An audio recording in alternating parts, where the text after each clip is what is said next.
വയനാട്ടിൽ ജനവാസ മേഖലയിൽ കടുവയിറങ്ങിയ സാഹചര്യത്തിൽ 2 പഞ്ചായത്തുകളിലെ 10 വാർഡുകളിൽ വിദ്യാഭ്യാസ സ്ഥാപനങ്ങൾക്ക് അവധി. പനമരം, കണിയാമ്പറ്റ പഞ്ചായത്തുകളിലെ വിദ്യാഭ്യാസ സ്ഥാപനങ്ങളിലാണ് അവധി.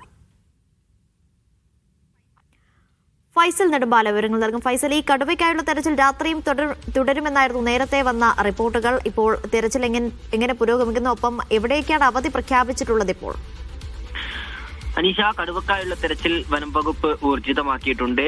രാത്രിയും കടുവക്കായുള്ള തിരച്ചിൽ തുടരുകയാണ്. വൈകിട്ടോടുകൂടിയാണ് കടുവയുടെ ദൃശ്യങ്ങൾ പുറത്തു വന്നത്. അതുകൊണ്ട് തന്നെ വനം വകുപ്പിനെ സംബന്ധിച്ചിടത്തോളം ഏറെ നിർണായകമാണ്. കടുവയെ കണ്ടെത്തി ലൊക്കേറ്റ് ചെയ്ത് കൂട്ടിൽ പിടിക്കുകയോ അല്ലെങ്കിൽ കടുവയെ കാട് കയറ്റുകയോ ചെയ്യാതെ ഇനി ഒരു കൃത്യമായിട്ടുള്ള അത്തരത്തിലൊരു ഇടപെടൽ നിർബന്ധമായി ഉണ്ടാവേണ്ട ഒരു സാഹചര്യം കൂടിയാണ്. ഞാൻ നേരത്തെ സൂചിപ്പിച്ചതുപോലെ തന്നെ ഇതൊരു ജനവാസ മേഖലയായതിനാൽ തന്നെ കടുവ ഈ ആളുകൾ താമസിക്കുന്ന ഭാഗത്തേക്ക് എത്തുമോ എന്നുള്ളൊരു ആശങ്കയൊക്കെ നിലനിൽക്കുന്നുണ്ട്.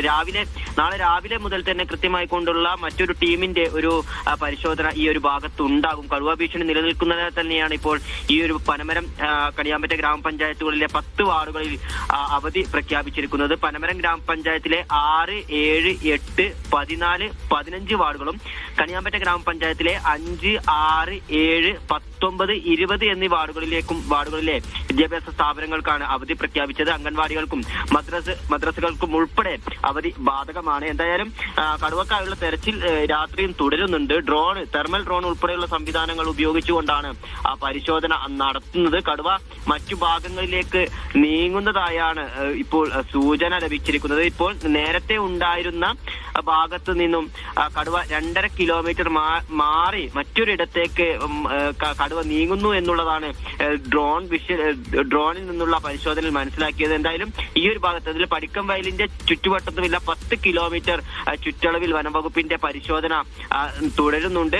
വൈകാതെ തന്നെ കടുവ കൂട്ടിലാകും എന്നുള്ള പ്രതീക്ഷയിലാണ് വനംവകുപ്പും നാട്ടുകാരും ഉള്ളത്. ശരി, ഫൈസൽ നെടുമ്പാലയാണ് വിവരങ്ങൾ നൽകിയത്.